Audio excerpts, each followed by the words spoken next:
तो संसद के मानसून सत्र का दूसरा दिन सदन में विपक्ष के तेवरों को देखते हुए अंदाजा लगाया जा सकता है कि दूसरे दिन भी सदन की कार्रवाई हंगामेदार रह सकती है। पहले दिन सदन में हंगामे के चलते लोकसभा और राज्यसभा की कार्रवाई को मंगलवार तक के लिए स्थगित कर दिया गया था। मानसून सत्र के पहले दिन लोकसभा में केंद्रीय मंत्री अश्विनी वैष्णव ने फोन टैपिंग से जासूसी के आरोप को गलत बताया है। संचार मंत्री ने कहा कि डेटा का जासूसी से कोई संबंध नहीं, जो रिपोर्ट पेश की गई है उसके तथ्य गुमराह करने वाले हैं। बता दें कि अंतर्राष्ट्रीय मीडिया की ओर से दावा किया गया है कि पेगासस सॉफ्टवेयर के इस्तेमाल से भारत में कई पत्रकारों, नेताओं और अन्य लोगों के फोन हैक किए गए थे। इस खुलासे के बाद से सियासी पारा गर्म है। उधर राज्यसभा में पीएम मोदी ने कहा कि दलित आदिवासी समुदाय के प्रतिनिधि से कुछ लोगों को पीड़ा हो रही है। विपक्ष की मानसिकता महिला विरोधी है। विपक्ष को आदिवासी मंत्री का परिचय पसंद नहीं। राज्यसभा में पीएम ने कहा कि ये कौन सी मानसिकता है जो दलितों, आदिवासियों, किसान के बेटे का गौरव करने को तैयार नहीं है। इस प्रकार की मानसिकता पहली बार सदन ने देखी है। संसद के मानसून सत्र के दौरान राज्यसभा सांसद दीपेंद्र सिंह हुड्डा और प्रताप सिंह बाजवा ने सदन में काम रोको प्रस्ताव पेश किया। किसानों के मुद्दे पर चर्चा के लिए दीपेंद्र सिंह हुड्डा और प्रताप सिंह बाजवा ने प्रस्ताव पेश किया। दीपेंद्र हुड्डा ने कहा कि किसान पिछले 8 महीने से सड़कों पर है, लेकिन सरकार अहंकार में डूबी हुई है। इस आंदोलन में 400 से ज्यादा किसानों ने कुर्बानी दी है। इसके बाद भी किसान अहिंसा और अनुशासन के रास्ते पर चल रहे हैं। उन्होंने कहा कि सरकार आंदोलन की अनदेखी कर रही है क्योंकि वो किसानों के मुद्दे पर चर्चा नहीं चाहती।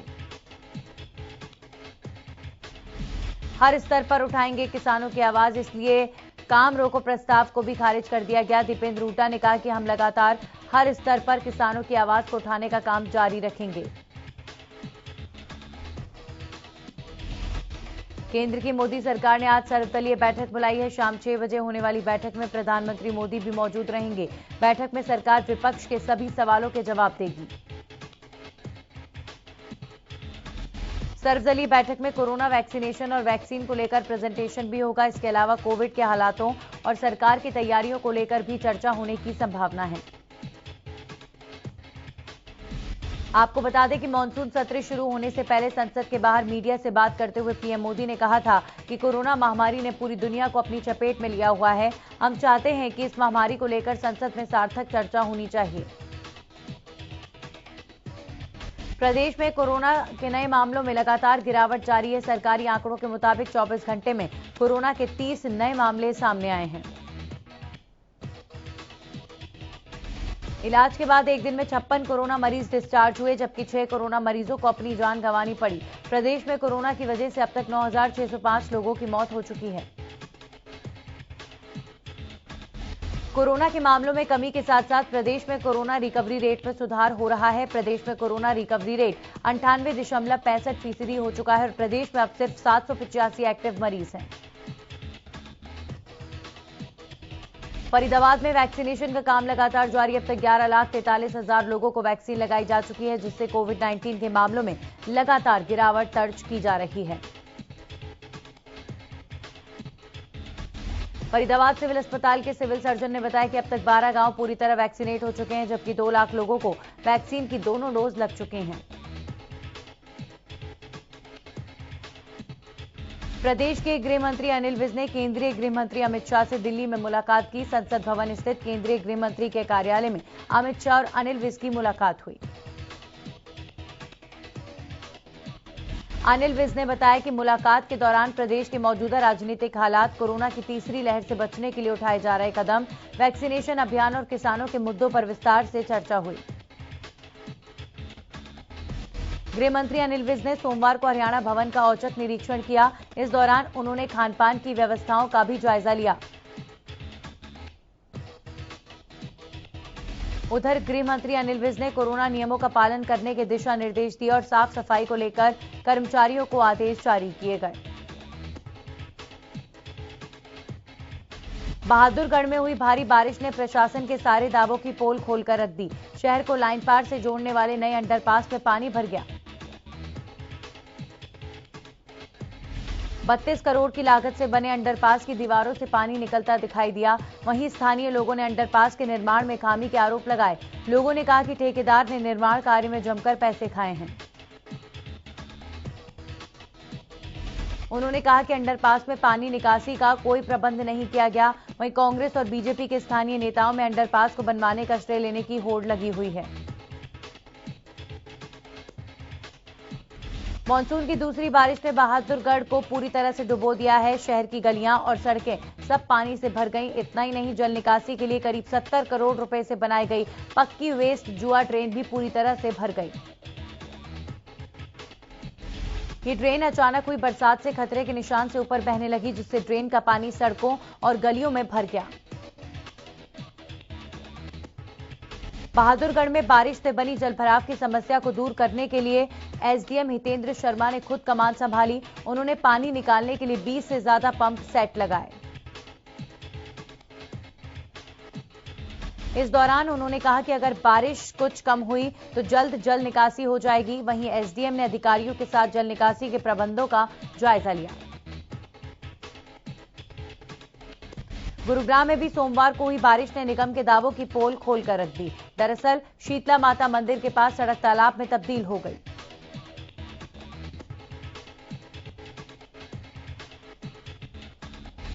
जींद में भी बारिश के बाद पटियाला चौक और भिवानी रोड पर पानी भर गया। पटियाला चौक स्थित डिस्पेंसरी के जलमग्न होने से आवाजाही भी ठप्प हो गई। जींद में भारी बारिश के चलते सड़कें सैलाब बन गई और जलभराव से हरियाणा रोडवेज की बस भी पानी में फंस गई, जिसके चलते यात्रियों को काफी परेशानियों का सामना करना पड़ा। अंबाला में सोमवार को हुई बरसात ने जिला प्रशासन की पोल को खोलकर रख दिया। जिला प्रशासन ने मानसून से कुछ दिन पहले ही नालों की सफाई का काम शुरू करने की बात की थी, लेकिन ज्यादातर नाले गंदे पड़े हैं। अंबाला का करोड़ों रुपए की लागत से बना नेताजी सुभाष चंद्र पार्क पानी पानी हो गया। उसके साथ राजकीय राजमार्ग 444 पर जाने वाले लिंक मार्ग पर भी 1 से 1.5 फुट पानी खड़ा होने के कारण वहां से निकलने वाले वाहनों को परेशानियों का सामना करना पड़ा। इस दौरान महेशनगर पुलिस चौकी भी पानी में डूब गई और उनका सामान भी खराब हो गया है। अंबाला में जल निकासी के बदहाल इंतजाम ने नगर निगम पर कई सवाल उठा दिए। होटल में भी भारी बारिश के चलते नगर निगम के दावे फेल होते नजर आए। शहर की कोई कॉलोनी ऐसी नहीं बची जहां पर बरसात का पानी नहीं भरा हो, जिसके कारण वाहन चालकों और पैदल चलने वाले लोगों को भारी परेशानियों का सामना करना पड़ा।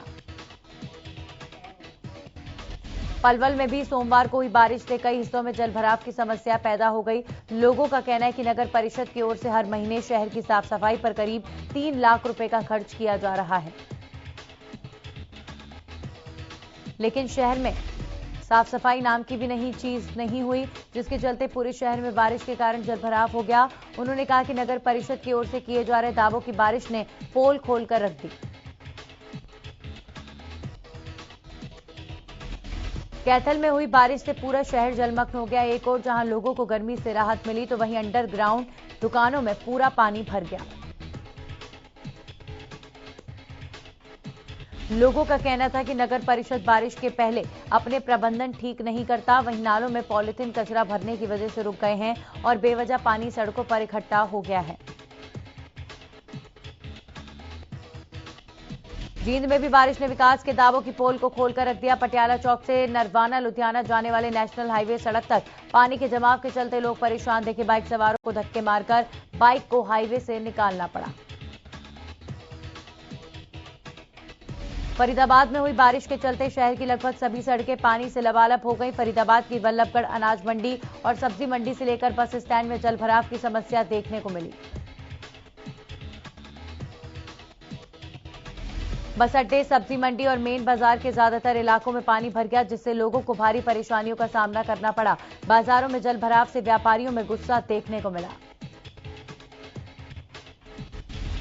नारनौल में हुई बारिश से लोगों के लिए जी का जंजाल बन गई। नारनौल में पानी की निकासी न होने की वजह से जिला उपायुक्त निवास में पानी भर गया।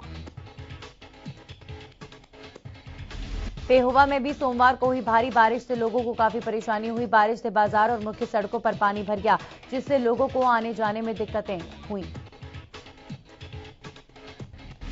बारिश के पानी से सीवरेज और नाले बंद हो गए। वहीं सीवरेज और नाले बंद होने की वजह से स्थानीय लोगों को आने जाने में दिक्कतों का सामना करना पड़ा।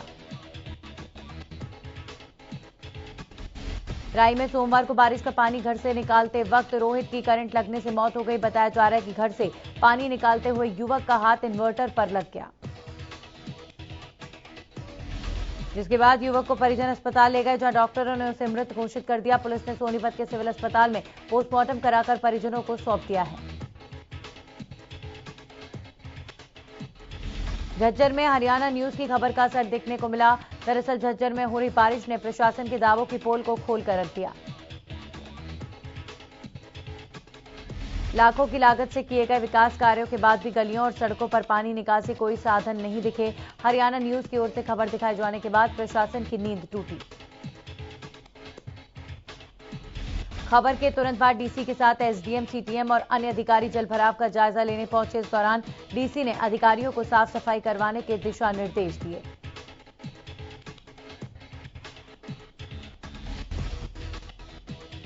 पार्षद रमेश पोपली सिवानी नगर पालिका के उप प्रधान चुने गए। बताया जा रहा है कि चुनाव अधिकारी एसडीएम ब्रह्म प्रकाश अहलावत ने चुनाव करवाने के लिए सभी तैयारियां पूरी कर ली थी।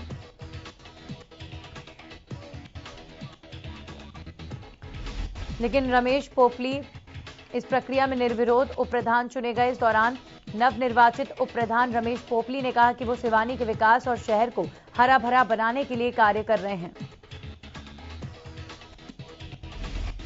बहादुरगढ़ के आरटीए कार्यालय में सोमवार को लोगों ने जमकर हंगामा किया।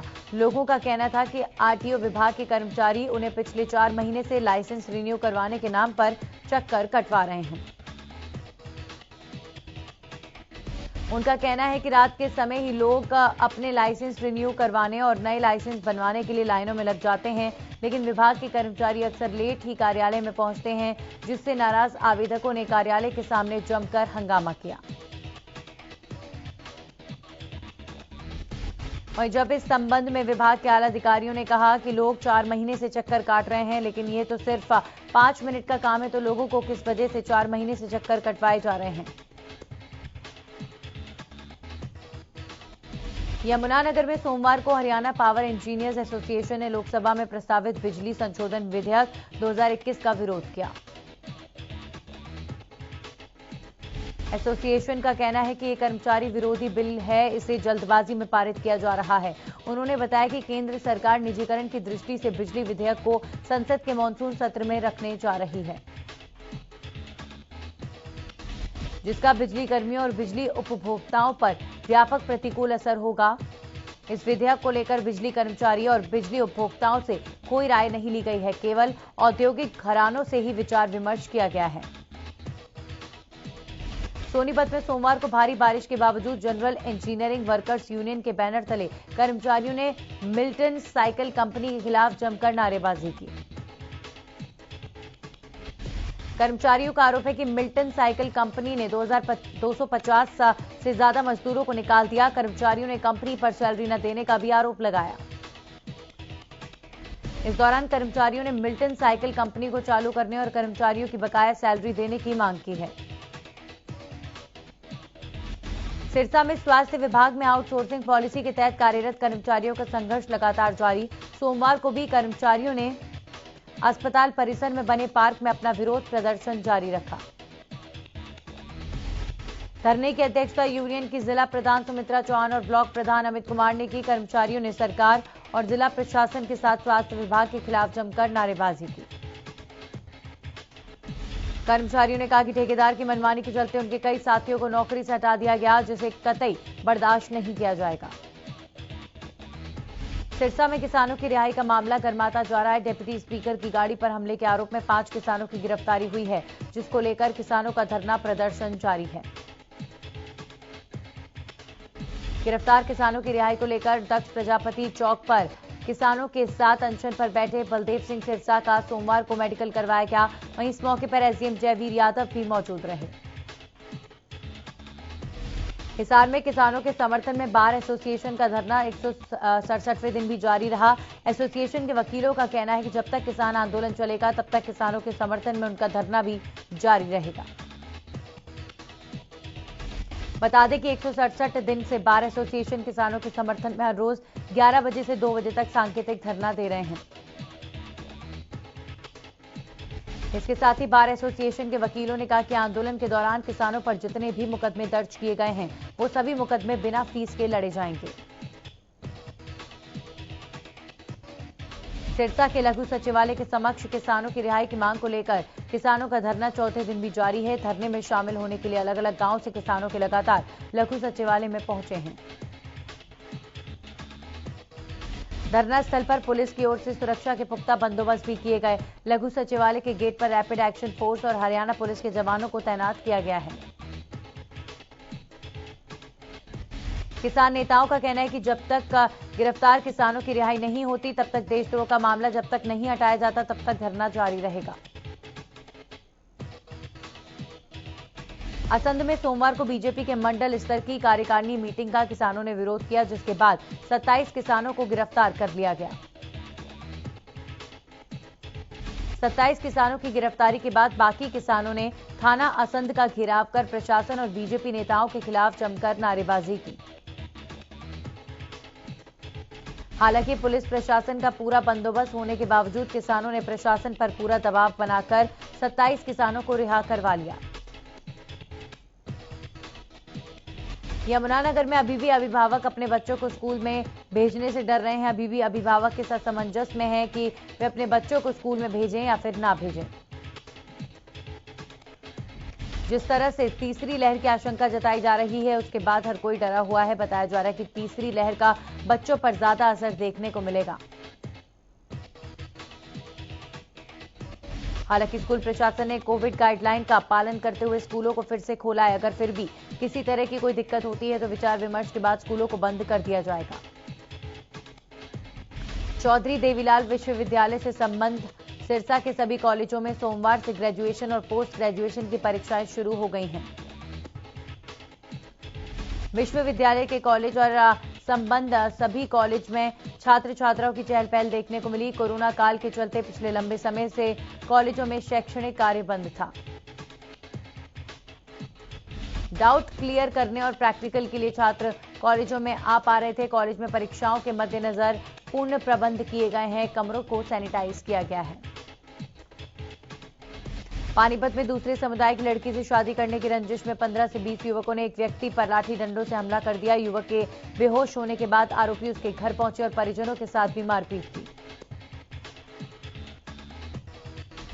पड़ोसियों के आने पर आरोपी अपनी 2 बाइक छोड़कर फरार हो गए। वहीं पीड़ित की जेब से 7,500 रुपए भी ले गए। फिलहाल पीड़ित की शिकायत पर किला थाना पुलिस ने 5 नामजद और 15 अज्ञात युवकों के खिलाफ केस दर्ज कर लिया है। पुलिस ने आरोपियों की दोनों बाइक कब्जे में ले ली हैं। सिरसा के पुरानी हाउसिंग बोर्ड कॉलोनी में चोरों ने एक मकान में सेंध लगा दी। घर के सभी सदस्य मकान मालिक की बेटी की शादी में शरीक होने के लिए गए हुए थे। उसी दौरान चोर लाखों रुपए का लेकर चंपत हो गए। चोरी की पूरी वारदात कैमरे में कैद हो गई। तस्वीरों में साफ दिख रहा है कि 3 नकाबपोश घर में घुस गए और उन्होंने बड़ी ही आसानी से वारदात को अंजाम दिया। पुलिस ने मामला दर्ज कर जांच शुरू कर दी है। करनाल में 5 सितारा होटल में 11 साल के बच्चों की स्विमिंग पूल में डूबने से मौत हो गई। बता दें कि परिवार शादी के लिए नरवाना के होटल में आया था, लेकिन शादी का माहौल मौत होने से मातम में बदल गया।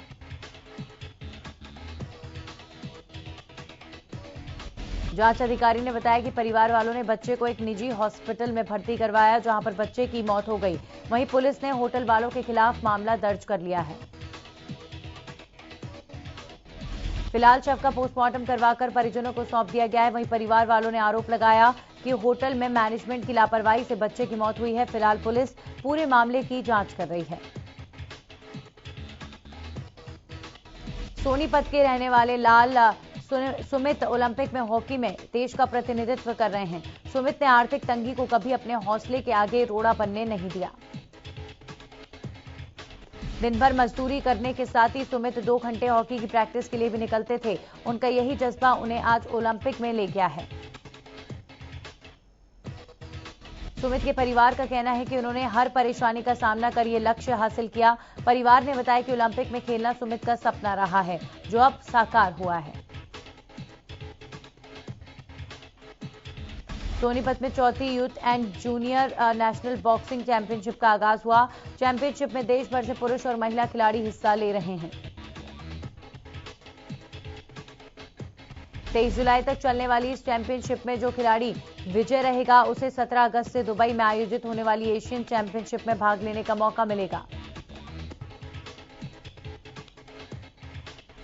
पहले दिन यूपी के खिलाड़ी ने पंजाब के खिलाड़ी को हराकर बॉक्सिंग चैंपियनशिप में विजय हासिल की। इस चैंपियनशिप में देश भर से 32 राज्यों से लड़के और 29 राज्यों से लड़कियों की टीमों ने भाग लिया।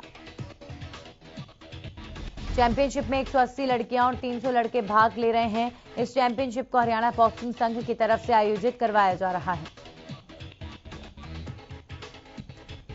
भारत और श्रीलंका के बीच खेली जा रही 3 मैचों की वनडे सीरीज का दूसरा मुकाबला आज खेला जाएगा।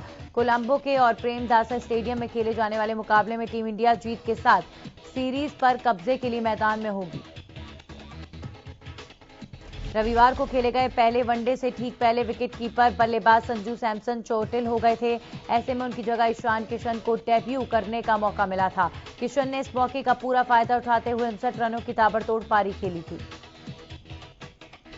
टीम इंडिया को पहले मैच में मिली जीत में गेंदबाजों के साथ साथ सभी बल्लेबाजों का भी अहम रोल रहा। ऐसे में दूसरे वनडे में टीम इंडिया में किसी भी तरह का बड़ा बदलाव होने की कोई